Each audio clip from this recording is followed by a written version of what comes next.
ఈ అక్షయ తృతీయకు BNR gold and diamonds లో gold పై 6% నుంచి 9% వరకు డిస్కౌంట్, జీరో మేకింగ్ ఛార్జెస్. వాస్తవంగా చెప్పాలంటే తిరుమలేష్, నాకు వేరే ఛానల్ నుంచి కాల్ చేస్తే, మేము నార్సింగ్ సిఐతో మాట్లాడితే మీ ఇంటర్వ్యూ చూసి నార్సింగ్ సిఐతో కాల్ చేస్తే అతని మీద మా దగ్గర కేసే పెట్టలేదు అన్న.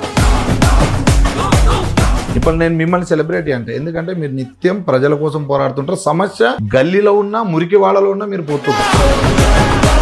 ఇప్పుడు ఇలాంటి విక్టిమ్స్ వైపు మాట్లాడుతుంటే కూడా మళ్ళీ ఇదొకటి ప్రెస్ మీట్లు పెట్టి ఆ ఛానల్ ఈ ఛానల్ వాడు ఎవ్వడేం పీకేది లేదన్న. వాస్తవంగా చెప్తున్నాను కదా, గవర్నమెంట్ల దగ్గర మీకు ఎంతైతే నాకు పలుకుబడింది, నేను ఏదైనా చేయగలను ఫీల్ అవుతారో అంతకి ట్రిబుల్ ఉంది. ఓకేనా? ఈ స్థాయిలో వచ్చి ఊరికే కూర్చోలేం ఎవరం కూడా. ప్రెస్ మీట్లు పెట్టి మాట్లాడేటప్పుడు కూడా పిచ్చి పిచ్చి మాటలు వద్దు ఎవడమైనా. వాస్తవం మీద మాట్లాడదాం, విక్టిమ్స్ వైపు మాట్లాడదాం, వాళ్ళకి న్యాయం జరిగేలాగా మాట్లాడదాం. ఈ మూడు చాలా ఇంపార్టెంట్. ఇప్పుడు ఒక రోషనో, ఒక తెలుగు వెలుగు రఘువో, లేకపోతే ఇంకొక ఆర్టీవీయో ఇంతమంది ఫైట్ చేస్తున్నారు, ఏం వేరే ఇష్యూస్ ఏం లేక, అందుకు కాదు న్యాయం జరుగుతుంది కదా అనే దాని మీద ఫైట్ చేస్తున్నాం. మాకేం పని లేక కాదు, చేసుకుంటే రోజుకు 10 ఇంటర్వ్యూలు ఉంటాయి ఛానల్లో. Hi hello, welcome to Suman TV. నేను మీ రోషన్. రమావత్ మధు అండ్ అభిషేక్ నాయక్, మంగ్లీ, శివ, చౌహాన్, హేమకాంత్ రెడ్డి, ఇన్ని పేర్లు వినిపిస్తున్నాయి. అంటే ఎవరు సపోర్టర్స్ వాళ్ళ వైపు వచ్చి మాట్లాడుతున్నారు, కానీ ఎవరు కూడా విక్టిమ్స్ వైపు మాట్లాడట్లేదు. అండ్ రీసెంట్గా ఈ సంపత్ అండ్ ఇంకొక అమ్మాయి కూడా వచ్చి చాలా ఫైట్ చేస్తున్నారు. మా కమ్యూనిటీలో పుట్టిన అమ్మాయివి, మేము సపోర్ట్ చేస్తున్నాము కాదంటలేదు, కానీ ఇలాంటి ఒక విషయం వచ్చినప్పుడు ఎందుకు మీరు విక్టిమ్స్ వైపు మాట్లాడరు? ఇప్పటికి కూడా ఒకసారి ఎమోషనల్, ఒకసారి సీరియస్, ఒకసారి అసలు ఏదో జరిగిపోయినట్టు మాట్లాడుతుంది. కానీ అంటే ఆమె లైవ్లో కూడా ఫోన్లో వినిపించడం కూడా జరిగింది. అప్పటికప్పుడు కాల్ చేస్తే కూడా మాట్లాడింది. అంటే వేరే వ్యక్తిని తగ్గించి మాట్లాడటం కూడా మనం చూసాం. ఇంకొక విచిత్రం ఏంటంటే, కమ్యూనిటీకి సంబంధించి కమ్యూనిటీ కార్డు అడ్డం పెట్టుకొని చాలామంది ప్రెస్ మీట్లు పెడుతున్నారు. ఆ ఛానల్ని, ఈ ఛానల్ని, ఆ జర్నలిస్ట్ని, ఈ జర్నలిస్ట్ని తిట్టడం కాదమ్మా. ఫస్ట్ ఆఫ్ ఆల్ మీరు తిట్టినా కానీ ఇక్కడ ఎవడో అదురుపోయేవాడు లేడు. మీకు ఎంతవరకు ఉందో మా పల్పతి అంతకన్నా ఎక్కువ కూడా ఉంటుంది అవతల వాళ్ళకి. ఇది కాదు కావాల్సింది. ఇప్పుడు విక్టిమ్స్కి న్యాయం ఎలా జరగాలి అందరికీ తెలుసు. ఇది పెద్ద స్కామ్ అని చెప్పేసి మాట్లాడే పెద్ద పెద్ద వేదాంతులకు తెలుసు. ప్రెస్ మీట్లో ప్రెస్ క్లబ్లు పెట్టి మీరు ఎవరిని భయపించలేరు ఫస్ట్ ఆఫ్ ఆల్. సో మీ తాటాక చప్పుళ్ళకి అదురుపోయేవాడు ఎవరు లేడు. ఫస్ట్ ఎన్నో చూస్తున్నాం. ఇది ఆఫ్టర్ ఆల్ గవర్నమెంట్ల మీద కూడా ఫైట్ చేశాం, అధికారంలో ఉన్న వ్యక్తుల మీద కూడా ఫైట్ చేశాం. ఈరోజు మీరు రాగానే ఒక ప్రెస్ మీట్ పెట్టి వాళ్ళ పేర్లు మా పేర్లు చెప్పగానే అదిరిపోయేవాడు ఎవరు లేడు. ఫస్ట్ ఆఫ్ ఆల్ ఫస్ట్ ఈ మాట్లాడే వాళ్ళు ఆ మంగ్లీకి సపోర్ట్ చేయొద్దని నేను చెప్పట్లా. అది మీ ఇష్టం. అది తనకి మీకున్న రిలేషన్ కాదని చెప్పట్లేదు. కానీ ఈరోజు ఎంతోమంది బంజారా వాళ్ళు డబ్బులు ఇచ్చి మోసపోయారు.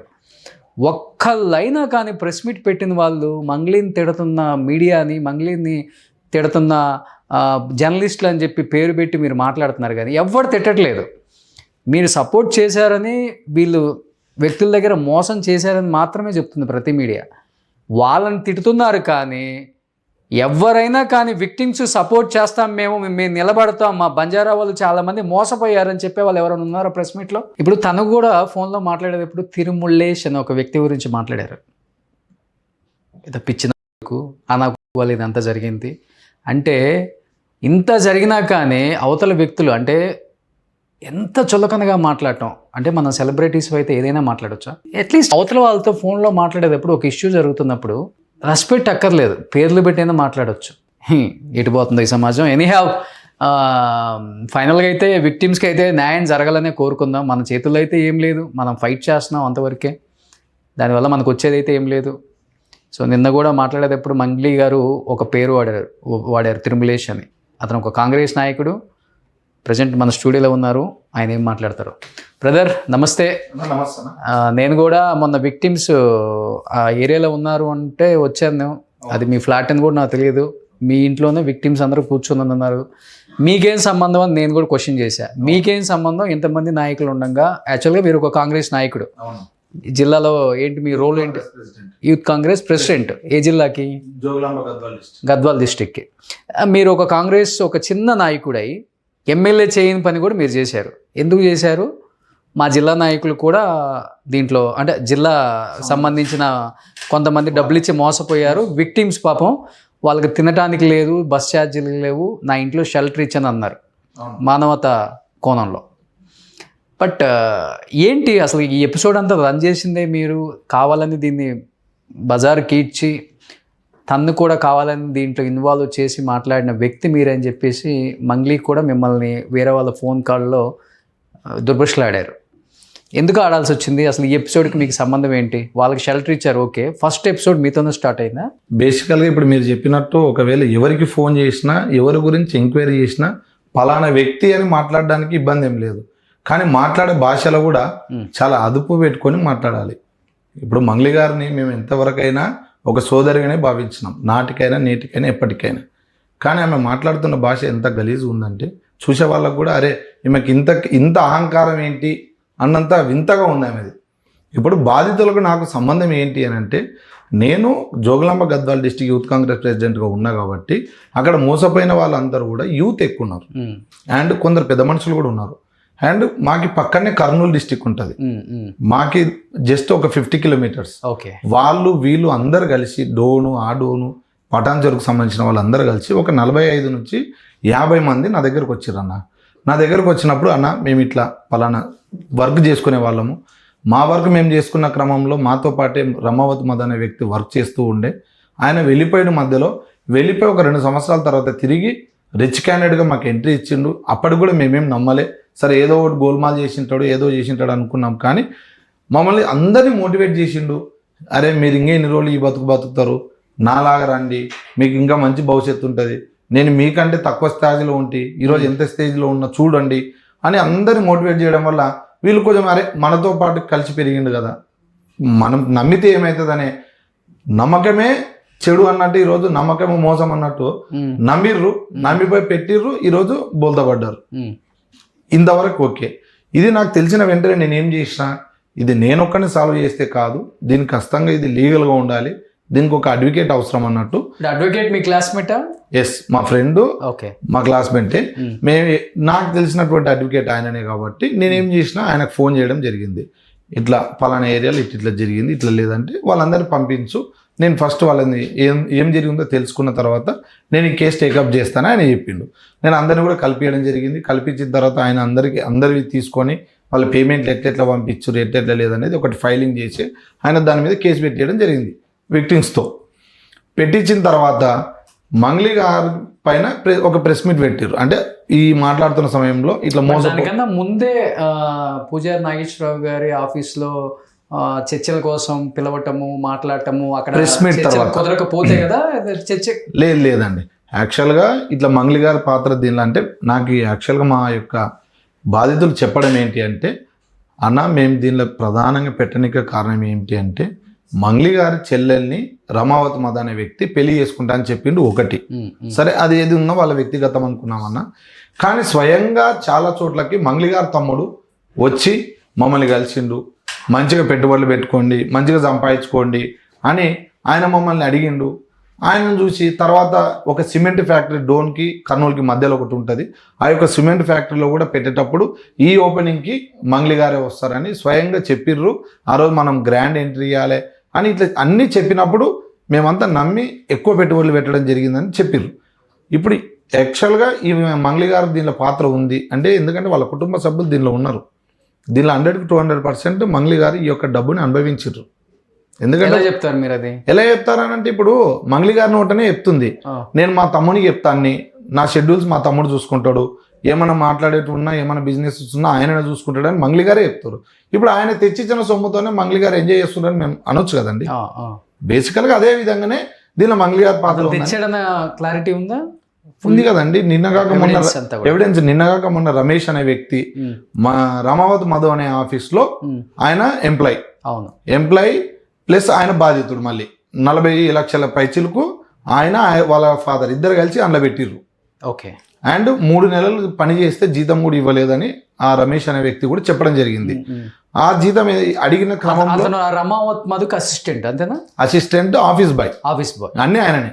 ఎవరు వచ్చినా ఆయనకే తెలుసు కూడా. ఎస్, ఆయననే చూసుకోవాలి. ఆయననే ఏం చెప్తుండు, మంగ్లీ గారు చాలా సార్లు వచ్చిర్రు, వచ్చినప్పుడు నేనే వాళ్ళకి అన్ని అరేంజ్మెంట్ చేసేది, ఏ టైంలో వచ్చేది ఏం లేదనేది కూడా ఆయన క్లియర్గా చెప్తుండు కదా. అండ్ మంగ్లీ గారు రమావత్ మధు గారు ఇద్దరు కూడా గంటల సేపు లోపల కూర్చొని మాట్లాడేది, వాళ్ళు వచ్చేంత వరకు నేనే బయట వెయిట్ చేస్తూ ఉండేవాడిని అని క్లియర్గా ఆయన మీడియా ముందే ప్రెస్ మీట్లు పెట్టి మంగ్లీకి సపోర్ట్ చేసే వాళ్ళకి ఈ వీడియో చూస్తే తెలియట్లేదు మరి. నేను అదే చెప్తున్నానండి, ఈ రోజు కులం ట్యాగ్ వేసుకొని కులం వాళ్ళని రెచ్చగొట్టాల్సిన అవసరం ఎవరికి లేదు. ఎందుకంటే పెట్టిన బాధితులు కులం వారు ఉన్నారు, వేరే క్యాస్ట్ వాళ్ళు ఉన్నారు, దీనిలో ఎస్సీలు ఎస్టీలు బీసీలు మైనార్టీలు అందరూ ఉన్నారండి. ఎవరు కూడా ఇప్పుడు రెచ్చగొట్టాలంటే ఇప్పుడు కుల వివక్ష కాదు ఇక్కడ జరుగుతున్నది, డబ్బులు మోసపోయిర్రు, వాళ్ళకి న్యాయం జరగాలనేది జరిగింది. అవును. ఫస్ట్ మంగ్లీ గారు ఏం చేసిర్రు, ఇదంతా డైవర్ట్ చేయడానికి సుబ్బు గారికి బెదిరింపు కాల్ చేపించిర్రు. సుబ్బు గారు ప్రెస్ మీట్లు ఉన్నప్పుడే సుబ్బు గారికి ఫోన్ చాలాసార్లు ఆమె ఫోన్ చేసింది. ఫస్ట్ ప్రెస్ మీట్లో నాకు రమావత్ మధుకి సంబంధం లేదని చెప్పింది ఆమెనే. మళ్ళీ తర్వాత రమావత్ మధుకి సుబ్బుకి కాన్ఫిడెన్స్ కాల్ తీసుకొని మాట్లాడిచ్చింది. మాట్లాడిచ్చిన తర్వాత ఏమైంది, మరుసటి రోజు పూజారి నాగేశ్వరరావు గారి ఆఫీస్కి మమ్మల్ని పిలవడం జరిగింది. ఇట్లా సుబ్బు నేను వెళ్ళాను. ఎవరెవరు వచ్చారు అక్కడికి నేను పోకముందే అక్కడికి వేణుడుగుల అన్న గారు ఉన్నారు, అంటే వాళ్ళ పర్సనల్ వర్క్తో ఏదో ఆయన ముందుకే వెళ్ళిర్రు. మేము వెళ్ళే ముందునే మంగళి గారు వచ్చారు, ఓల్వో కార్లో వచ్చారు. ఆమెతో పాటు ఒక ఆయన వాళ్ళ అసిస్టెంట్ సంథింగ్ ఎవరో ఉన్నారు, వాళ్ళ డ్రైవర్ ఉన్నారు. ఒక మ్యూజిక్ డైరెక్టర్ ఉన్నారు, సురేష్ బొబ్లీ అన్న గారు ఉన్నారు అక్కడ. సరే మాట్లాడిన తర్వాత ఏమని చెప్తే ఆ రోజు కూడా ఆమె అస్సలు ఆమె భాష ఎట్లుందంటే ఇట్లా విరుచుకపడుతుంది. మీరు ఏమనుకుంటారు, నేనంటే ఏమనుకుంటారు, నేను ఎక్కడి నుంచి వచ్చాననుకుంటున్నారు, నా పరిచయాలు మీకు తెలుసా, నేనేందో మీకు తెలుసా, నా పక్కన ఎవరు ఉంటారో తెలుసా, నేను ఫోన్ కొడితే పని అయిపోతుంది, అటువంటిది మీరు ఏమనుకుంటారు నా గురించి, కనీసం ఆలోచించాలి కదా అంటుంది, తిడుతుంది. మళ్ళీ నా వీడియోలు తీపియండి అంటుంది. మేమెవరు తీసేటోళ్ళము. ఇప్పుడు మీడియా ముందు మీరు చెప్పలేదా, నేను కూడా ఒక డిస్ట్రిక్ట్ కాంగ్రెస్ చెప్పాను. నేను క్లియర్గా నా విజిటింగ్ కార్డు ఇచ్చాను. నా విజిటింగ్ కార్డు ఇచ్చి సో అండ్ సో. ఆ రోజు కూడా ఆమె ఏమన్నదంటే తిరుమలేష్ అంటే ఎవరు అని గట్టి మాట్లాడింది. అమ్మ నేను తిరుమలేష్ అంటే నేను so and so Gadwal district youth Congress president అమ్మ, వీళ్ళంతా బాధితులు నాకు సంబంధించిన వాళ్ళే. నా దగ్గరకు వచ్చి అప్రోచ్ అయిన తర్వాతనే నేను సుబ్బు అనే అడ్వకేట్కి ఈ యొక్క కేసు నేను అప్పగించిన. అది ఆయన లీడ్ చేస్తుండు. ఏమనుంటే మీరు మాట్లాడుకోండి, కానీ ఇప్పుడు మిమ్మల్ని కూడా ఏదో బదలాం చేయాలని ఎవరు కోరిక లేదు. నేను కూడా డైరెక్ట్ ఆమెను ఎప్పుడు కూడా అనలేదు, కానీ ఆమె డైరెక్ట్ మొన్న ఫోన్ చేసి నన్ను ఆ విధంగా మాట్లాడడం కూడా పద్ధతి కాదు అనేది. తిరుమలేష్తో స్టార్ట్ అయింది అన్నారు కదా. వాడు కూడా తిరుమలేష్ అని ఉంటాడు గద్వాల్లో, మొత్తం వాడు కాంగ్రెసే, మళ్ళీ కాంగ్రెస్ కాదంటుంది. సరే నువ్వు పార్టీ వాడకో నాకు సంబంధం లేదు. ఒక వ్యక్తి నా పేరు నువ్వు చెప్తున్నావు, మళ్ళీ వీడనే భాష వాడుతున్నావు. ఆ పిచ్చోడు చేస్తుండు, మొత్తం ఆ మెంటలోడు చేస్తుండు, ఆ పిచ్చినా కొడుకు ఇది అంటగట్టనికి ఏముందండి. నేనేమన్నా మీ వ్యక్తిగతానికి వచ్చానా? పోనీ మీ వ్యక్తిగతంగా నేనేమన్నా మాట్లాడానా? బాధితులు చెప్తున్నారు, మీ స్టూడియోలో కూడా బాధితులు మాట్లాడిపోయారు, స్వయంగా వాళ్ళ వాగ్వాదం మీరు కూడా తీసుకున్నారు, వాళ్ళు ఏం చెప్పారు అనేది కూడా మీరు విన్నారు. అదే టెలికాస్ట్ అయింది, అదే మేము చెప్తున్నాం, బాధితులు చెప్తున్నది మేము చెప్తున్నాం. ఎందుకంటే మీరు డైరెక్ట్ వచ్చి మా దగ్గర దాంట్లో ఒక బాధితుడు హేమకాంత్ రెడ్డి, అంటే అతని పాత్ర కూడా ఎక్కువ ఉంది, అతనికి కూడా దీంట్లో షేర్ ఉంది, అతను కూడా కొంత నొక్కేసాడు డబ్బులు అనేది కూడా వాదన వినిపిస్తుంది కదా. అవును అంటున్నారు, మాట్లాడినా రమావత్ మధు మాట్లాడినా అవును అంటున్నారు. కానీ నేనేమంటున్నా, ఇప్పుడు ఆయనకంటూ అకౌంట్స్ ఉంటాయి, ఆయనకి ఏ విధంగా ఇచ్చిర్రు, రమావత్ మధు ఏ టైంలో వేసిండు అవి చూసుకోండి. ఇప్పుడు హేమకాంత్ రెడ్డి కూడా చెప్తుండు కదా, నన్ను అనాల్సిన అవసరం లేదు, నన్ను అనేటట్టయితే నేను ఈ బాధితులనంతా వీడి వరకు నేను ఎందుకు తోలుకొస్తుండే. యాక్చువల్గా ఫస్ట్ ఏం చేసిర్రు, సుబ్బారావు అనే అడ్వకేట్ స్ట్రాంగ్ ఉన్నాడు అని చెప్పి సుబ్బారావు అడ్వకేట్ మీదకి డైవర్ట్ చేసింది ఈ యొక్క కేసుని. అక్కడ ఆయనకి పోలీస్ స్టేషన్లో అవమానించడం కానీ, తర్వాత మీడియా ముందుకు వచ్చి ఆయన మీద తిట్టడం కానీ, ఇంకా వేరే ఒక సెలబ్రిటీ పేరుని వాడుకొని ఆమె మీద క్రష్ ఉందని చెప్పడం కానీ, అంటే టోటల్ మీడియాని కానీ ప్రజల్ని కానీ అటెన్షన్ డైవర్ట్ చేయడానికి మంగ్లీ గారు ఎన్నో ప్రయత్నాలు చేశారు. తర్వాత వాళ్ళ తమ్ముడిని ఒకరోజు తీసుకొచ్చింది, ఈ ముఖం తప్పు చేస్తుందా, ఈయన మా తమ్ముడు అని అట్లా చూపించింది. తర్వాత ఇంకేం చేసింది, హేమకాంత్ రెడ్డి మీదకి మలిపించారు. మంగ్లీ గారి నోట్లో హేమకాంత్ రెడ్డి పేరు వచ్చింది, మంగ్లీ గారు అడ్వకేట్ లోపల హేమకాంత్ రెడ్డి పేరు వచ్చింది, రామావత్ నోట్లో హేమకాంత్ రెడ్డి పేరు వచ్చింది. అండ్ ఇంకొక మహిళ అక్కడ జ్యోతి అనే అమ్మాయి కూడా ఉంటుంది ఇక్కడ పటాన్ చెరువులో, ఆమెతో కూడా ప్రెస్ మీట్ పెట్టించారు. ఆమెతో ప్రెస్ మీట్ పెట్టడానికి గల కారణం ఏంటి అంటే, మేము ఏ రోజైతే పూజారి నాగేశ్వరరావు గారి ఆఫీస్కి మేము వెళ్ళామో, మేము వెళ్ళి వచ్చిన గంటన్నరకి రమావత్ మధు, సత్యనారాయణ అని ఆయన కూడా బాధితుడే, ఆయన ప్లస్ పటాన్ చెరువుకు సంబంధించిన ఆమె ముగ్గురు కలిసి మంగ్లీ గారి దగ్గరికి వెళ్ళారు. రమావత్ మధు మీకు ఇన్ఫర్మేషన్ ఎలా వచ్చింది? మా వాళ్ళు అక్కడే ఉన్న చూసిరు కదా. ఓకే చూసిర్రు. ప్లస్ అక్కడికి వెళ్ళినటువంటి సత్యనారాయణ అనే వ్యక్తి నన్ను వచ్చి అప్రోచ్ అయ్యిండు, చెప్పిండు నాకు. మేము అక్కడికి వెళ్ళాము, వెళ్ళిన తర్వాత అక్కడ మంగళి గారి చేతిలోనే మీ కార్డు ఉంది, ఆ టేబుల్ మీదే ఆ కార్డు ఉంటే ఫోటో తీసుకొని వచ్చినాను కూడా నాకు మళ్ళీ రిటర్న్ ఆయన నాకు ఫోటో పెట్టడం జరిగింది. Okay okay. అభిషేక్ నాయక్ అనే ఒక వ్యక్తి కూడా వచ్చాడు కదా ఇప్పుడు, బీఆర్ఎస్ లీడర్ అని చెప్తున్నాను. It's a very young guy. అతని రోల్ ఏంటి అసలుకి అంటే అతను కూడా ఒక ఇంటర్వ్యూలో మాట్లాడుతూ క్లియర్గా చెప్పాడు, ఉన్న ప్రాపర్టీస్ మొత్తం సిఐడి సీజ్ చేసింది, ఇంక్లూడింగ్ నా వెహికల్తో సహా సీజ్ చేసిందని చెప్పాడు. అంటే అతని ఇన్వాల్వ్మెంట్ ఎంతవరకు ఉంటే సీజ్ చేసే పరిస్థితి వచ్చింది సిఐడి అంటే మధుకి తనకున్న సంబంధం ఏంటి అసలుకి? ఇప్పుడు సిబిసిఐడి అనేది ఓకే ఇన్వాల్వ్ కాదు, ఇక్కడ ఎంతో ఫ్రాడ్ జరిగితే తప్ప. యాక్చువల్గా ఈ అభిషేక్ నాయక్ అనే వ్యక్తి రమావత్ మధు యొక్క బినామీ. అవునా? ఎందుకంటే అందరూ కూడా చెప్తున్నారు. అండ్ ఇదొక్కటే కాకుండా ఆయన ప్రతి ఒక్క చోటికి ప్రతి ఒక్క మోటివేషన్ క్లాస్కి ఆయన అటెండ్ అయ్యిండు. ఆయన అటెండ్ అయినప్పుడు కూడా ఒకసారి చూడండి.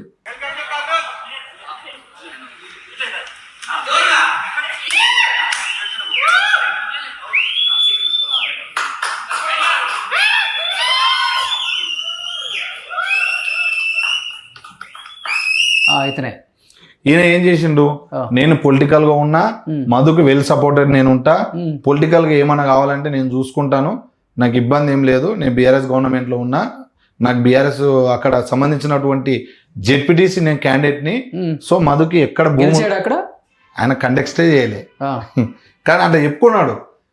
100% బాగా క్లోజా బాలు నాయక్ కి తెలియదండి, ఇంటర్వ్యూలో మాత్రం నిన్న మొన్న మాట్లాడాను, అవును ఈ రోజు ఛానల్కి వస్తానన్నా అన్నాడు. ఓకే, డెఫినెట్ గా మీరు వచ్చి ఎక్స్ప్లెనేషన్ ఇవ్వండి, బాగుంటుంది. మీరు మీ పాత్ర లేనప్పుడు మీరు రావాలి. వచ్చినప్పుడే విక్టిమ్స్ కి ఒక ధైర్యం ఉంటుంది, లేకపోతే వ్యూయర్స్ కూడా ఏం జరిగిందో తెలుస్తుంది. ఇప్పుడు నేను అదే కోరుకుంటున్నాను. రఘుతో మాట్లాడినప్పుడు కూడా క్లియర్ గా అర్థమవుతుంది నాకేం అంటే అక్కడ నేను విన్నదంటే, నేను బాగా వెల్ సెటిల్డ్ ఫ్యామిలీ, నాకు కోట్ల ఆస్తులు ఉన్నాయి, నేను ఎందుకు కకృతి పడతాను అంటే అప్పుడు రఘు కూడా అడిగాడు, మరి అన్ని కార్లు తీసుకొచ్చి అంతగానంగా నీ బర్త్డే అంటే ఒక ఎమ్మెల్యే మినిస్టర్ కూడా చేసుకోలేదు, అంత రేంజ్ లో బర్త్డే చేసావు కదా, ఎందుకు చేసావు అన్నప్పుడు ఒక రీజన్ ఏదో చెప్పాడు, రెంట్కి తెచ్చుకున్నా అని చెప్పాడు. అసలు ఏంటంటే బినామీ అన్నారు కాబట్టి మీరు అంటే ఇతని ఆస్తులు అతనికి ట్రాన్స్ఫర్ చేశాడా ఈ జనం దగ్గర నుంచి తీసుకున్న డబ్బులు? ఇప్పుడు అక్కడ ఈ రోజు అసలు ఫోన్ ఎత్తలేదు. అక్కడ కొండమల్లపల్లి ఉంది కదండి, నల్గొండ డిస్ట్రిక్ట్ లో, అక్కడ ఈయన పేరు మీద కొన్ని భూములు ఉన్నాయి, అవి కూడా సీజ్ చేసిర్రు. అండ్ అవి కాకుండా వేరే కొన్ని ఫ్లాట్స్ కానీ అవన్నీ కూడా ఆయన పేరు మీద ఉన్నాయని సమాచారం. ఎందుకంటే అవన్నీ కూడా టేక్ ఓవర్ చేసింది, ఎందుకంటే మధు ఒక్కడే ఇవి చేయలేదండి, మధు వెనకాల వీళ్ళంతా ఉన్నందుకే. ఇప్పుడు ఎవరైతే మంగళి తమ్ముడు శివ వీళ్ళంతా, ఇప్పుడు మొన్న రగన్న గారు కూడా అడిగిరు అంత క్లియర్గా, మీరు ఆ తబలా పబ్కి పోవాలంటే అక్కడ ఎంట్రన్స్ అవసరం ఉంటుంది కదా, టికెట్ ఉండాలి కదా, మీకు ఎక్కడి నుంచి లభించింది అంటే మాకు శివ ద్వారా లభించిందని అంత క్లియర్ చెప్పిండు. ఇప్పుడు అంతకుముందు ఇప్పుడు మంగళి గారు ఏమంటుండు, అసలు రమావత్ మధు ముఖమే నేను చూడలేదు, నాకు సంబంధమే లేదు అని చెప్తుంది. కానీ రమావత్ మధు ఇంటికి వెళ్ళింది, ఆయన ఆఫీస్కి వెళ్ళింది, ఆమె ఫ్లాట్ కూడా వాళ్ళకి ఆఫీస్లో యూజ్ చేసుకోవడానికి కూడా ఆమె ఇచ్చింది. ఇచ్చిన తర్వాత ఆమె కథ ఇంకేం మళ్ళిందండి, అంతకుముందు ఏం తెలియని అనే వ్యక్తి మన తులసి చంద్ అక్క గారి ఇంటర్వ్యూలో ఆమె ఏం చెప్తుంది, నేను ఆ ఫ్లాట్ని అమ్మడానికి పెట్టాము, అమ్మడానికి పెడితే వాళ్ళు 1 నెల వాడుకొని వదిలేసారు, బాధితులందరూ 3 నుంచి 4 నెలల ప్లాటు అదే ప్లాట్ తిరిగిర్రు. ఇప్పుడు మంగళి గారు పర్సనల్ రూమ్ చూపించారు, అన్నీ చూపించారు, వాళ్ళ వస్తువులు ఉన్నాయి, అన్నీ ఉన్నాయి, నేను ఇక్కడనే ఉంటా, ఈ టైంలో మంగళి వచ్చే సమయానికి వీళ్ళని పంపిస్తాడు. వాళ్ళ సిస్టర్ గారు ఉన్నప్పుడు కూడా వాళ్ళని బాధితులను ఫ్లాట్ విక్టిమ్స్ ఉంటారు, శివ ఉన్నప్పుడు విక్టిమ్స్ ఉంటారు. కానీ మంగళి గారు ఉన్నప్పుడు కేవలం ఏంటంటే ఆమెని ఒకసారి ఫోటో కూడా అడిగిరంట, అంటే నెక్స్ట్ టైం ఇస్తా అని చెప్పింది ఆమె. బాధితులు ఫోటో అడిగారు, ఆ ఫోటో అడిగిన వ్యక్తి కూడా హేమకాంత్ రెడ్డి. ఇప్పుడు హేమకాంత్ రెడ్డిని టార్గెట్ చేసి 0 చేయడానికి కారణం ఏంటంటే ఫోటో అడిగిన వ్యక్తి కూడా హేమకాంత్ రెడ్డి. ఓకే, బట్ మధు అనే వ్యక్తి మంగళి బర్త్డేకి ఒక డైమండ్ నెక్లెస్ గిఫ్ట్ గా ఇచ్చింది నిజమా? నాట్ ఓన్లీ డైమండ్ నెక్లెస్, ఆ రిసార్ట్ అభిషేక్ చెప్తున్నాడు. అవును, ఆ రిసార్ట్ బుక్ చేసింది కూడా రమావత్ మధే. అండ్ ఆమెకు రియల్గా 15 లక్షలు పెట్టి డైమండ్ నెక్లెస్ కూడా ఇచ్చిండు. ఇప్పుడు ఆ యొక్క బర్త్డే పార్టీలో కూడా రమావత్ మధు క్లియర్గా ఉన్నాడు, అభిషేక్ ఉన్నాడు, మంగళి గారు చెల్లెలు ఉన్నారు, 3 ఉన్నారు. ఇప్పుడు ఆ రోజు ఆమె బర్త్డే అయిపోయినప్పుడు ఏం చెప్పిందండి, ఈ యొక్క నా బర్త్డే పార్టీలో మా ఫ్యామిలీ మెంబర్స్, మా నాన్న ఫ్రెండ్స్, నా టీమ్మేట్స్ మాత్రమే ఉన్నాము, దీనిలో లేదనకుండా ఆల్కహాల్ పెట్టాము, మ్యూజిక్ సిస్టమ్ ఉంది, అంతేగాని ఎటువంటి తప్పు కూడా లేదు, ఎవరు బయట వాళ్ళు కూడా లేరు అని చెప్పింది. రమావత్ మధు అనే వ్యక్తి బయటవాడైతే మీ యొక్క బర్త్డే పార్టీలకి ఎట్లా వస్తాడండి? ఈ అభిషేక్ నాయక్ బయటి వ్యక్తి అయితే మీ యొక్క బర్త్డే పార్టీలకు ఎందుకు వస్తాడండి?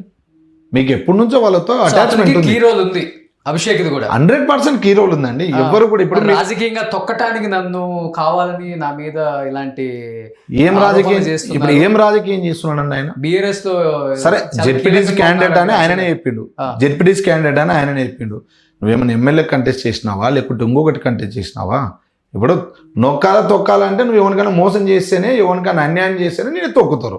నువ్వు ఈజీగా ఎదగాలని ట్రై చేశాడు. ఈజీగా ఎదగాల ఈ అడ్డగోలుకు వచ్చిన డబ్బును పెట్టుకొని నేను హైఫై చూపించుకోవాలా, నేను ఇట్లా బర్త్డేలు చేసుకుంటే నా వెనక ఒత్తు రావాలా, నేను ఇట్లా ముందర నడుచుకుంటూ పోతే నాకు పూలు చల్లాలా అని నీ అంతకు నువ్వు ఎంటర్టైన్మెంట్ చేయించుకునేటివి ప్రజలు ఎవరు కూడా, నిజమైన ప్రజలు కానీ నిజమైన నాయకులు కానీ ఎవరిని కూడా అటువంటి అభ్యర్థిని కానీ అటువంటి క్యాండిడేట్ని కానీ గుర్తించారు. అరెస్ట్ చేశారు కదా అతన్ని. ఎస్, ఆయనను కూడా అరెస్ట్ చేశారు. 21 రోజు ఏదో రిమాండ్. అవును, రిమాండ్కి వచ్చారు. మరి ఆయన తప్పు చేయకపోతే ఎందుకు తీసుకెళ్తారని అది మనం బేసికల్గా ఒకటి గుర్తించాలి. బయటకు వచ్చి ఎన్ననే చెప్తాం కానీ మిత్రుడు ఇప్పుడు చిన్న వయసు అన్నప్పుడు నువ్వేం చేయాలి, అన్నికి మనకి చాలా చూసుకొని మనం నడవాలి.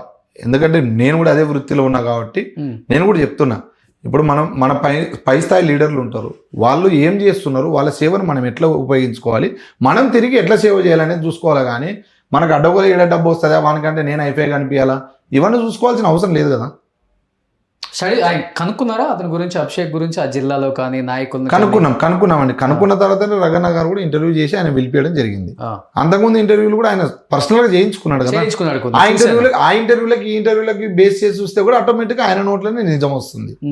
ఏం చెప్పారు దాంట్లో అని చెప్తున్నాను కదా, నేను వెల్ సెటిల్డ్ ఫ్యామిలీ, నేను గోల్డ్ స్పూను అని చెప్తుండు. మళ్ళీ తర్వాత నావి పోయినాయి ఇవి పోయినాయి అంటున్నాను. నీవేమున్నాయి అంతకుముందు చూపెట్టు, నీ సొంత ఆస్తులు ఏమున్నాయి చూపెట్టు, తర్వాత మధ్య నుంచి వచ్చిన ఆస్తులు ఏమున్నాయి చూపెట్టు, సీజ్ చేసిన ఆస్తులు ఏమున్నాయో తెలుస్తుంది కదా. ఓకే, ఇప్పుడు ఎవరు కూడా పుట్టగానే గోల్డ్ స్పూన్ గారు, ఎదిగే కొద్దీ వాళ్ళు బయటికి రావాలి, 100% మాట్లాడాలి.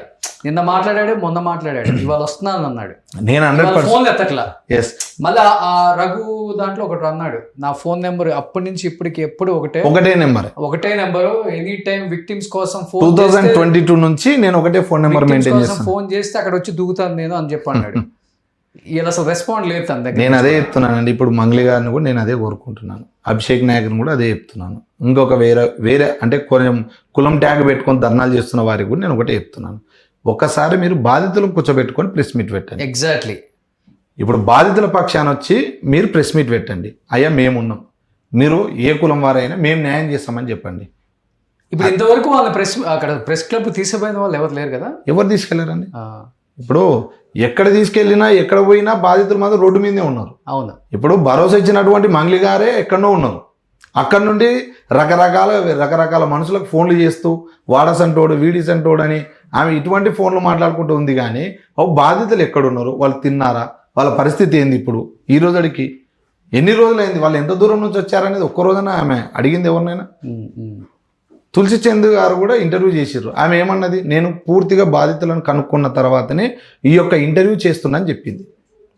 మరి మీరు ఏ బాధితులని డైరెక్ట్ ఇప్పుడు ఒకరిని ఇద్దరిని మీరు ఫోన్లో కాదు కనుక్కోవాల్సింది, మీరు స్వయంగా ఆ రోజు మా ఫ్లాట్కి ఎట్లా వచ్చారో అట్లా డైరెక్ట్ అక్కడికి వెళ్ళి విజిట్ చేసి వాళ్ళ బాధను తెలుసుకున్నాక కదా ప్రెస్ మీట్ పెట్టాల్సింది. డెఫినెట్గా. ఇప్పుడు ఎవరైతే కొంతమంది ప్రెస్ మీట్లు పెడుతున్నారో లేకపోతే తనకి సపోర్ట్గా మాట్లాడుతున్నారో వాళ్ళ గురించి కూడా నాకు చాలా మెయిల్స్, అంటే వాళ్ళు కూడా ఎన్నో చేశారు ఇట్లాంటి స్కామ్లు విత్ ప్రూఫ్స్ మీ దగ్గరకు వస్తామని చెప్పేసి రకరకాల వాళ్ళు బంజారాకు సంబంధించిన వాళ్ళు ఎంతో మంది మెయిల్స్ చేస్తున్నారు. అవును, అందరిని ఒక రోజు పెడతారని చెప్పేసి ఆగాను నేను. అట్లా ముందు ఇదైతే తేలాలి. నేను అదే చెప్తున్నానన్నా, నేను 100% అదే ఏం చెప్తున్నానంటే, చాలా మంది బాధితులు మీరు చూసారు ఆ రోజు.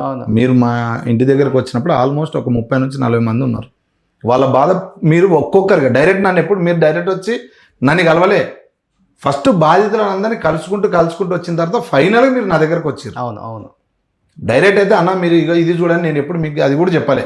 డైరెక్ట్ విక్టిమ్స్ వాళ్ళు ఏం చెప్తుర్రో అది విన్న తర్వాతనే ఏందయా పరిస్థితి, మరి మీ రోల్ ఏంది అని మీరు ఆ రోజు అడిగారు. అది కరెక్ట్. కానీ మీరు కాంగ్రెస్లో ఉన్నారు కదా, మీరు లోకల్ ఎమ్మెల్యే, మరి మీ నియోజకవర్గంలో ఎంతమంది విక్టిమ్స్ ఉంటే మరి గవర్నమెంట్ సైడ్ నుంచి మాట్లాడి వాళ్ళు చెప్పాల్సింది చెప్పారండి, యాక్షన్ తీసుకోండి, ఫాస్ట్గా ఈ కేసును మూవ్ చేయండి అనేవాళ్ళు లేరా? చెప్పారు. చెప్పిన తర్వాత ఈఓడబ్ల్యూ పోలీస్ స్టేషన్లో కేసులు అయినాయి.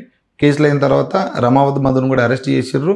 అండ్ అందరిని కూడా వెతికి పట్టుకొచ్చి ఖచ్చితంగా ఏదో ఒకటి న్యాయం చేస్తామని కూడా పోలీస్ వాళ్ళు కూడా మాకు భరోసాని ఇచ్చారు. ఎందుకంటే నేను కూడా 2 సార్లు అక్కడ పోలీస్ స్టేషన్కి వెళ్ళాను, కమిషనరేట్ దగ్గరికి. వాళ్ళు 100% చెప్పారు, అయ్యా ఇటువంటి బాధితులకు ఖచ్చితంగా న్యాయం చేయాలి, ఎందుకంటే వీళ్ళంతా పేదవాళ్ళు. అవును, మీరు కొంతమందిని చూసిర్రు, ఒకరికి 20 సంవత్సరాలు కూడా లేవు, ఒక 4-5 మందికి అవును. వాళ్ళు 20 లక్షలు పెట్టి. మీరు ఒక బినామీ అభిషేక్ నాయక్ అంటున్నారు, అలాంటి బినామీలను ఏమైనా ఐడెంటిఫై చేశారా?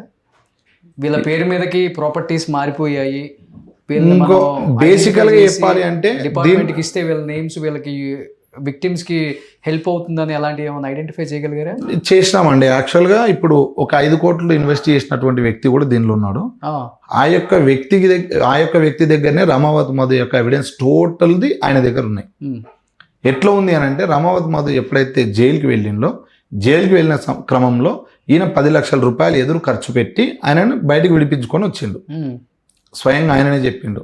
తర్వాత మంగళి గారి దగ్గరికి కూడా ఆయననే స్వయంగా వెళ్ళి చాలాసార్లు కలిసిండు. ఎందుకు కలిసారంటే నేను ఆమెని ఓదార్చుదామని పోయినా అని చెప్తున్నా. నువ్వు ఆల్రెడీ విక్టిమ్ కదరా బాబు, నువ్వు పెట్టుబడి పెట్టినావు, ఏమని ఓదార్స్తున్నావు అని అంటే, ఏదో పరిచయం పెంచుకుందామని పోయినా అని అట్లా అంటాడు. తర్వాత రమావతి మధుని వీళ్ళే షెల్టర్ ఇచ్చారు, వీళ్ళ కష్టాల్లోనే పెట్టుకున్నారు. యాక్చువల్గా ఇవి మచ్చేందర్ అని పటాన్చెరులో ఒక అన్న ఉంటాడు. ఆ అన్న సమక్షంలో యమకాంత్ రెడ్డి అందరిని తోలుకపోయి, అన్న ఇట్లా మేము మోసపోయినాం, ఇంత డబ్బులు మాకు రావాలి అని అంటే, మధుని కూడా అక్కడికి ఆయన పిలిపించిండు. ఎప్పుడు ఫస్ట్ జైలుకి పోయి ఇచ్చిన తర్వాత పిలిపించిన తర్వాత మధు అందరికీ కూడా నేను ₹2 ఇంట్రెస్ట్ వేసి ప్రతి ఒక్కరికి డబ్బులు కడతాను అక్కడ ఒప్పుకున్నాడు. అక్కడ ఒప్పుకున్న తర్వాత ఏమైంది, ఈ యొక్క సత్య అనే వ్యక్తి ఆయనను పక్కకి తీసుకెళ్ళి, నీకెందుకు, నేనున్నా, ఇన్నోటి నువ్వు ఇవ్వాల్సిన అవసరం ఏముంది, అవసరం లేదని ఆయన అంతా డైవర్ట్ చేసుకొని మధుకు సంబంధించిన స్పాలన్నీ ఈయన తీసుకొని ఇప్పుడు కోకాపేట్ స్పాల్ కూడా ఉన్నాయి ఆయనకి. ఎస్, ఇప్పుడు కోకాపేట్లో స్పాల్ రన్ చేస్తారు వాళ్ళు. ఒక 3-4 స్పాల్ కంటిన్యూ రన్లోనే ఉన్నాయి. తర్వాత ఇక్కడ అమీర్పేట సంథింగ్ ఎక్కడో కూడా పెడుతున్నారని సమాచారం. అండ్ కొన్ని ల్యాండ్లు కూడా ఆయన రాయించుకున్నాడని సమాచారం ఉంది. ఓకే, ఎందుకంటే బాధితులే చెప్తారు ఇట్లా ఉంది, ఇట్లా జరిగిందని. ఒక వీడియోలో క్లియర్గా హేమకాంత్ రెడ్డి చెప్తుండు, మధ్యలో ఫస్ట్ నుంచి ఉన్న నన్ను పట్టించుకోకుండా మధ్యలో వచ్చినటువంటి అభిషేక్ బర్త్డే ఒకటి చేసుకున్నాడు, ఆ వీడియో ఉందా? ఆ వీడియో కూడా ఉన్నట్టుంది. మనం డబ్బా కొట్టుకొని మనమే సెలబ్రేట్ అని చెప్పుకోవాల్సిన అవసరం లేదు. ఇప్పుడు నేను మిమ్మల్ని సెలబ్రిటీ అంటే, ఎందుకంటే మీరు నిత్యం ప్రజల కోసం పోరాడుతుంటారు. సమస్య గల్లీలో ఉన్నా మురికి వాళ్ళలో ఉన్నా మీరు పోతుర్రు. నేను 100% మీరు సెలబ్రిటీ అని చెప్తా. కానీ ఎక్కడో కూర్చొని నేను సెలబ్రిటీ అని మనం ఫీల్ అయ్యాము అంటే చేసింది వాళ్ళు కదా. ఫస్ట్ అదే సమస్యల మీద మనం పోరాడుతున్నాం. ఇప్పుడు నేను అదే నేను అదే అంటున్నాను. నేను కూడా మీ ఇంటర్వ్యూలు కానీ మీవన్నీ చాలా చూసినాను. మీరు వాళ్ళు సందులలో ఉన్న వాళ్ళు ఎంత, ఇప్పుడు పెద్ద వాళ్ళు కూడా చాలా పూర్ స్టేజ్కి వెళ్ళిన వాళ్ళని కూడా మీరు డైరెక్ట్ వెళ్ళి ఇంటర్వ్యూలు చేసి వాళ్ళకి ఎంతో ఆర్థిక సాయం చేసిర్రు. మీ వంతు సాయం కూడా మీరు చేసిర్రు. అటువంటి పని మంగళి గారిని ఏమనండి. ఇప్పుడు ఇలాంటి విక్టిమ్స్ వైపు మాట్లాడుతుంటే కూడా మళ్ళీ ఇదొకటి ప్రెస్ మీట్లు పెట్టి ఆ ఛానల్ ఈ ఛానల్ ఇప్పుడు వాడు ఎవ్వడేం పీకేది లేదన్నా. వాస్తవంగా చెప్తున్నాను కదా, మీకు ఎంత అయితే పబ్లిక్ నేనేమంటానంటే గవర్నమెంట్ల దగ్గర మీకు ఎంత అయితే నాకు పలుకుబడింది, నేను ఏదైనా చేయగలను ఫీల్ అవుతారో అంతకి ట్రిబుల్ ఉంది. ఓకేనా, అంతకి ట్రిబుల్ ఉంటుంది. ఈ స్థాయిలో వచ్చి ఊరికే కూర్చోలేం ఎవరం కూడా. సో ఒకసారి ప్రెస్ మీట్లు పెట్టి మాట్లాడేటప్పుడు కూడా పిచ్చి పిచ్చి మాటలు వద్దు ఎవడం అయినా. వాస్తవం మీద మాట్లాడదాం, విక్టిమ్స్ వైపు మాట్లాడదాం, వాళ్ళకి న్యాయం జరిగేలాగా మాట్లాడదాం. ఈ 3 చాలా ఇంపార్టెంట్. ఇప్పుడు మిగతా సెలబ్రిటీలు, మిగతా హోదా, మిగతాది ఏమి కూడా మీకు సాటిస్ఫాక్షన్ ఇవ్వదు, నాకు సాటిస్ఫాక్షన్ ఇవ్వదు. ఇప్పుడు బయట ఎవరైతే విక్టిమ్స్ బాధపడుతున్నారో, ఎవరైతే కన్నీళ్ళు పెట్టుకుంటున్నారో, ఎవరైతే ఆపసోపాలు పడుతున్నారో వాళ్ళ గురించి ఫైట్ చేద్దాం మన అందరం కూడా. ఇక్కడ మంగళి గురించి నేను ఫైట్ చేయమని చెప్పట్లేదు, లేకపోతే ఇంకొకరి గురించి ఫైట్ చేయమని చెప్పట్లేదు. నిజంగా రమావత్ మధు, నిజంగా అభిషేక్ నాయక్, నిజంగా శివ అనే వాళ్ళు ఉంటే వాళ్ళ మీద ఫైట్ చేద్దాం మనం. ఒకవేళ మంగళికి సంబంధించి మంగళి తమ్ముడైనా కానీ మంగళి నా ఇన్వాల్వ్మెంట్ ఏం లేదండి, నిజంగా వీళ్ళు దొంగలైతే మీరు అందరూ దోషుల్లాగా నిలబెట్టి విక్టిమ్స్కి మీరు హెల్ప్ చేయించండి అని చెప్తుందేమో. ఇప్పుడు మన ఫైట్ అంతా కూడా విక్టిమ్స్కి న్యాయం జరగాలని. అరే కమ్యూనిటీ కార్డు పెట్టుకొని ఆయమ్మాయిని అనవసరంగా తొక్కేస్తున్నారు. అరే ఒక ప్రెస్ మీట్ పెడితే ఒక అమ్మాయికి కాల్ చేసి ఒక వ్యక్తి గురించి ఎలా మాట్లాడింది ఒకసారి చూసారా ఈ ప్రెస్ మీట్లు పెట్టేవాళ్ళు? లేకపోతే ఈరోజు ఈ రమావత్ మధు అనే అసిస్టెంటు, ఒక డ్రైవరో, ఒక బాయో, ఒక అసిస్టెంటో డబ్బులు ఎన్ని లెక్కేశారు, ఎంతమంది దగ్గర దోచుకున్నారు, అసలు తన పాత్ర ఏముంది, వీళ్ళిద్దరికి లింక్ ఏంటి, అంత ఓపెన్గా ఒక వీడియో పెట్టినప్పుడైనా కానీ మీకు కళ్ళు లేవా లేకపోతే చెవులు లేవా వినటానికి? నోరు రావట్లేదా మీకు? అరే వాళ్ళ దగ్గర పనిచేసిన ఒక వ్యక్తి ప్రెస్ మీట్ పెట్టి మరీ వీళ్ళ గురించి చెప్పాడు అంటే కొంచెమైనా ఆలోచించాలి కదా. ఎవడెవడో ఏదేదో మాట్లాడతారు, కూర్చోబెట్టాడా ప్రెస్ మీట్లు పెట్టి. ఏది విక్టిమ్స్ నువ్వు పెట్టి ఒక్కడైనా ప్రెస్ మీట్ పెట్టాడా? ఒక్కడైనా ప్రెస్ మీట్ పెట్టాడా? మంగ్లీ గురించి మేము సపోర్ట్ చేస్తున్నాం అన్నారు, చేయండి కాదని చెప్పట్లేదు, ఇంకా చేయండి కాదని చెప్పట్లేదు. లేకపోతే ఆమె ఇంటి దగ్గర టెంట్ వేసుకొని ధర్నా చేయండి కాదని చెప్పట్లేదు. మీరు మంగ్లీకి ఫుల్ సపోర్ట్ చేయండి కాదని చెప్పట్లేదు. ఇప్పుడు అదే మంగ్లీ ఈ సంపత్ నాయక్కి ఇంకొక అమ్మాయి నిన్న కూడా మాట్లాడాను నేను ఫోన్లో. అవును, ఆ అమ్మాయి ఐఏఎస్కి ఐపీఎస్ ప్రత్యూష రాథోడ్. ఆ అమ్మాయికి కాల్ చేసి నన్ను ఇబ్బంది పెడుతున్నారు, మీరు నన్ను హైప్ చేయండి, నా మీద ప్రెస్ మీట్ పెట్టిందని చెప్పేసి ఓపెన్గా చెప్పారు కదా. స్వయంగా ఆమెనే అడిగి పెట్టించుకుంటుంది కదా. ఇప్పుడు వాస్తవంగా వీళ్ళు బయటకు వచ్చినప్పుడు ఆమె అడిగి పెట్టించిన ప్రెస్ మీట్లే అనిపిస్తుంది. ఇవన్నీ కూడా ప్రెస్ మీట్లు అడిగి పెట్టించుకుంటే ప్రెస్ మీట్లు న్యాయం జరగదు. స్వచ్ఛందంగా మనం విక్టిమ్స్ వైపు నిలబడి ఏదైనా చెయ్యాలనుకుంటే రండి బయటికి. అంతేగాని ఆమె ఫోన్ చేసింది అని ఇంకొక అతను ఫోన్ చేసాడను, ఇంకొకళ్ళు ఎవరో ఫోన్ ఫెయిల్ చేస్తున్నారు, మనం కాసేపు కూర్చుంటే డబ్బులు వచ్చేస్తాయి అని ప్రెస్ మీట్లు పెట్టవద్దు. మీ విలువ దిగదాచుకోవద్దు. మైక్ ఉంది కదా అని చెప్పేసి మేము లాఠీ దెబ్బలు తిన్నాము, మేము చూడని పోలీసులా, మేము చూడని ధర్నాలా, మీరు చూసుండొచ్చు, మేము కాదని చెప్పట్లా, ఇంతకన్నా ఎక్కువ కూడా చూసుంటారు మిగతా వాళ్ళు కూడా. సో దయచేసి ప్రెస్ మీట్ పెట్టేవాళ్ళు ఒక్కసారి ఆలోచించండి. ఎప్పుడు కూడా మంగ్లీని కించపరచాలని, తగ్గించాలనో లేకపోతే మంగ్లీ క్యారెక్టర్ని ఎవరు ఇక్కడ ఇది చేయట్లా. అతనైనా నేనైనా మిగతా ఛానల్స్ అయినా కేవలం విక్టిమ్స్ వైపు. వాస్తవంగా చెప్పాలంటే తిరుమలేష్ అన్న, నేను ఆ అమ్మాయి నాకు ఫోన్ కాల్లో మాట్లాడినప్పుడు నేను నార్సింగ్ సిఐకి నేను పోలీస్ నేను ఆ అబ్బాయి ఫైల్ చేశాను కేసు అన్నది. నాకు వేరే ఛానల్ నుంచి కాల్ చేస్తే మేము నార్సింగ్ సిఐతో మాట్లాడితే మీ ఇంటర్వ్యూ చూసి నార్సింగ్ సిఐతో కాల్ చేస్తే అతని మీద అతని మీద మా దగ్గర కేసే పెట్టలేదు అన్నారు.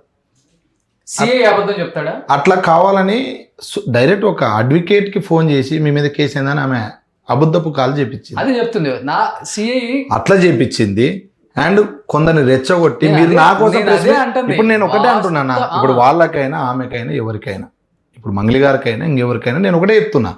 ఇప్పుడు కొండమల్లెపల్లి నల్గొండ డిస్టిక్ మొత్తం సంబంధించిన వాళ్ళు ఎవరు అందరూ బంజారా బిడ్డలే కదన్నా. అవును, ఎవరైనా వేరే వాళ్ళు ఉన్నారా? దానిలో ఒక 3-4 కూడా చనిపోయారని కూడా సమాచారం తెలిసింది. పోనీ ఇప్పటివరకు ఇంత తెలుసుకున్నాకన్నా నా చనిపోయిన కుటుంబాల దగ్గరికి మీరు వెళ్ళొచ్చిరా? పైగా అది కాకుండా ఆ కులం నుంచి ఎవరైతే ఈరోజు మీ తరపు నుంచి కాకుండా బాధితుల కోసం ఒకరో ఇద్దరు ముందుకు వచ్చి పోరాడుతుంటే వారి మీద రిటర్న్ గా మళ్ళా వాళ్ళే చెప్తున్నారు కదా, నా మీద మీరు ప్రెస్ మీట్లు పెట్టి నాకు సపోర్ట్ చేయండి అని చెప్పేసి బయటకు వచ్చిన సంపత్ నాయకను ఆ రాథోడ్ పాపం వాళ్ళు ఎంతో కష్టపడి, ఇప్పుడు వాళ్ళు బంజారా వాళ్ళే కదా. అవును, వాళ్ళకి ఏమొస్తుంది ఎంఐ మీద ఫైట్ చేస్తే? అదే అంటున్నాను నేను. ఏం రాదు వాళ్ళకి కూడా. మంగ్లీ దగ్గర మీరు డబ్బులు తీసుకున్నారు కాబట్టి కేసులు పెడతారా? అదురుపోతారా? ఏం మాట్లాడుతున్నారు? అరే విక్టిమ్స్ని పక్కన కూర్చోబెట్టుకొని ప్రెస్ మీట్లు పెట్టి అప్పుడు మాట్లాడండి మీరు అందరూ. ఒక 10 మంది గుమ్ముగూడేసి ప్రెస్ మీట్లు పెట్టేసి ఆ ఛానల్ని ఈ ఛానల్ని ఆ యాంకర్ని ఈ యాంకర్ని అనగానే భయపడతారు ఎవడన్నా? మీకు తెలిసిన నాయకులు మాది లేదా? లేకపోతే మీకు తెలిసిన పోలీసులు మాది లేదా? మీరు చెప్పగానే అయిపోద్ది అంతా. సమాజంలో మనం పుట్టినందుకు ఒక మంచి చేయకపోయినా పర్వాలేదు, ఒక చెడైతే చేయొద్దు. దేశ ద్రోహుల కన్నా పెద్ద నేరం అది. ఇంకా అరే అంతమంది విక్టిమ్స్ మీ బంజారా కమ్యూనిటీకి సంబంధించిన వాళ్ళు అంత బాధపడుతుంటే ఇంతకు మిత్తి తెచ్చి మేము డబ్బులు ఇచ్చాము, ఇంత అన్యాయం జరిగిపోయింది, మేము చచ్చిపోదాం అనుకుంటున్నాం, సూసైడ్ చేసుకోవాలనుకుంటున్నాం. మీరు అనే మాటలకి మళ్ళీ సూసైడ్ చేసుకుంటే ఎవడు బాధ్యుడు అంటే ఒక ఆమె అడుగుతుంది. అంటే ఇప్పుడు డబ్బులు ఇచ్చిన వాళ్ళు సూసైడ్ చేసుకుంటే బాధ్యులు చెప్పండి. మరి వాళ్ళు అంటే తీసి పక్కన పెట్టండి, ఒక్కళ్ళని తీసి మీరు మాట్లాడుతున్నారు. మరి ఇంతమంది 150-200 మంది సూసైడ్ చేసుకుంటే నువ్వు బాధ్యుడా? అమ్మ మాట్లాడాము బాధ్యుడా? లేదా మాట్లాడే వ్యక్తి బాధ్యుడా?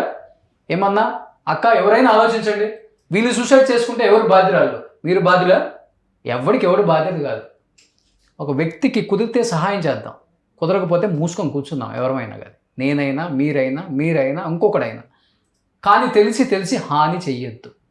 కుదిరితే వాళ్ళకి సపోర్ట్ చేద్దాం, లేకపోతే బంద్ చేసుకుందాం. వాడిని బెదిరించుడు, వాడిని బెదిరించుడు, మీరు వాడిని బెదిరించుడు, మీరు వాడి మీద ప్రెస్ మీట్లు పెట్టుడు, ఏంది ఇది? ఏం నడుస్తుంది సొసైటీలో? ఖాళీగా కూర్చొని వ్యూయర్స్ మనల్ని ఏమైనా సపోర్ట్ చేస్తున్నారు అనుకుంటారా? తిట్టుకుంటారు, కింద చూడండి, కామెంట్స్ తిట్టుకుంటున్నారు. కింద ఒకసారి కామెంట్ చూడండి. మనకు మేము ఏదో వ్యూయర్షిప్ వచ్చేసింది మన ఫోటోలు పెట్టగానే కాదు, అది సొసైటీలో జరుగుతున్న ఒక అన్యాయం మీద ఇంతమంది ఫైట్ చేస్తుంటే ఏం జరుగుతుందో చూడాలనుకుంటున్నారు ప్రేక్షకులు. పాపం అట్లీస్ట్ వాళ్ళకి న్యాయం జరగకపోతుందా? ఇంతమంది మాట్లాడుతున్నారు, ఒక రోషనో, ఒక తెలుగు వెలుగు రఘువో, లేకపోతే ఇంకొక ఆర్టీవీయో ఇంతమంది ఫైట్ చేస్తున్నారు. ఏం వేరే ఇష్యూస్ ఏం లేక అందుకు కాదు. సరే, ఎంత ఫైట్ చేస్తున్నారు, కళ్ళు తెరవకపోతుందా? ఏదో ఒక డిపార్ట్మెంటు, ఇంతమంది బినామీలు ఉన్నారు, అభిషేక్ నాయక్ లాంటి బినామీలను పట్టుకున్నారు, ఇంకొక బినామీని పట్టుకుంటారు, వాళ్ళందరూ లాక్కొస్తారు కదా. ఈ ప్రాపర్టీస్ అన్నీ సీజ్ చేశారు. కనీసం వాళ్ళకి మిత్తి లేకపోయినా, వాళ్ళకి 2 రూపీస్ ఇంట్రెస్ట్ లేకపోయినా వాళ్ళకి అసలైన ఇచ్చేస్తారు కదా, న్యాయం జరుగుతుంది కదా అనే దాని మీద ఫైట్ చేస్తున్నాం. మాకేం పని లేక కాదు, చేసుకుంటే రోజుకు 10 ఇంటర్వ్యూలు ఉంటాయి ఛానల్లో. ఈ రోజు 2 రోజుల గ్యాప్లోనే నేను వేరు ఇంటర్వ్యూస్ చేసుకోవాల్సి వచ్చింది. ఈ తిరుమలేషన్ కూడా నేను ఎందుకు పిలవాల్సి వచ్చిందంటే తన ప్రమేయం ఫస్ట్ నుంచి కూడా ఉంది దీంట్లో. అంటే వాళ్ళని సపోర్ట్ చేయడంలో కానీ, లేకపోతే మంగ్లీతో మీటింగ్లో కూర్చోవటం కానీ, నాగేశ్వరరావు పూజారి ఆఫీస్కి వెళ్ళటం కానీ, తర్వాత కానీ. అందుకే ఆ అమ్మాయి అతను తిట్టింది కూడా. మంచి కార్డు ఇచ్చింది తనకు కూడా, ఈ దొంగ అన్నీ చేశాడు. సరే, నో ప్రాబ్లం, కోపంలో మాట్లాడతాం, కాదని చెప్పట్లేదు. ఇలాంటి ఇష్యూ వచ్చినప్పుడు ఎవరైనా మాట్లాడతాం, ఇచ్చినందుకు కాదు కదా. ఈరోజు విక్టిమ్స్ వైపు నిలబడదాం అందరం. కుదిరితే న్యాయం చేద్దాం, కుదరకపోతే మానుకుందాం. ఇలాంటి టాపిక్స్ కూడా మనం ఎవరైనా కూడా డిస్కషన్ చేయొద్దు, ఎంకరేజ్ చేయొద్దు. ఎవరు పాపాన్ని వాళ్ళు పోతారు అనుకుందాం, సైలెంట్గా ఉందాం. ఇప్పుడు మీ కెమెరా ఒకసారి కింద ఆన్ చేసి చూడండి అన్న. ఎంతమంది ఉన్నారు ఇప్పుడు ఛానల్ కింద? భోజనం ఉంది అనేసరికి వాళ్ళు ఎంత రబరబ వచ్చి వాళ్ళు తింటురు. ఎంత బాధ అనిపిస్తుంది అంటే దొరికితే చాలరాని ఈ పూట కడుపు నింపుకుని, సరే తర్వాత పూట ఏమంటే ఆలోచిస్తే ఇప్పటికైతే గడిచిపోయిన స్థాయికి వచ్చింది. వాళ్ళ ఛానల్ కింద తింటురు. ఓకే. నేను అందుకే చెప్తున్నా, విక్టిమ్స్ చాలా మంది వచ్చారన్నా, కిందకు వస్తారా అంటే మాట్లాడి ప్రయోజనం లేకుండా అయిపోతుందిలే, ఉన్నది విక్టిమ్స్ కిందే ఉన్నది అని చెప్పాను. కిందకి వెళ్తే కెమెరా ఒకసారి కిందకి ఆన్ చేస్తే బొచ్చెడు మంది విక్టిమ్స్. వాళ్ళని పెట్టుకొని మాట్లాడండి అన్న, వాళ్ళకి న్యాయం చేయండి అన్న. మీ కమ్యూనిటీ వాళ్ళకి కూడా పుణ్యం వస్తుంది అన్న. చేతులు జోడించి నమస్కరిస్తున్నాను అన్న. ప్లీజ్ అన్న, అర్థం చేసుకోండి బాధ. ఇక్కడ మంగ్లీ కాదు ఎవరు టార్గెట్, ఇక్కడ మంగ్లీకి ఎవరు టార్గెట్ కాదు. ఎందుకు ఆమెను టార్గెట్ చేయడం వల్ల మా ఎవరికి ఏం వచ్చేది లేదు. అదేంటి టాపిక్ డైవర్షన్ అయిపోతుంది అసలుకి. మీరు కూడా టాపిక్ డైవర్ట్ చేయొద్దు. అట్లీస్ట్ మాట్లాడేవాళ్ళు, పెద్దవాళ్ళు ఎవరైనా కానీ మాట్లాడే వాళ్ళ మీద కేసులు పెట్టడం కాదు. మీరు టాపిక్ని మీరు కూడా డైవర్ట్ చేయొద్దు. ఇప్పటి వరకు టాపిక్ డైవర్ట్ అవుతూనే ఉంది. కొద్దో గొప్ప మేము ఫైట్ చేయబట్టి ఆ రమావత్ మాధవ్ అనేవాడు కూడా బయటకు వచ్చారు, అరెస్ట్ అయ్యాడు. అది కూడా మనం కూడా మాట్లాడకపోతే అది కూడా ఉండదు. కొన్ని రోజులు ఛానల్లో స్క్రోలింగ్ చేస్తారు, బ్రేకింగ్ న్యూస్ లాగా ఉంటుంది అనుకుంటారు. ఎందుకు ఉరుక్కుంటూ వచ్చాడు అభిషేక్ నాయక్ రఘు దగ్గరికి? ఎందుకు ఉన్న స్టోరీ అంతా చెప్పుకుంటూ వచ్చాడు?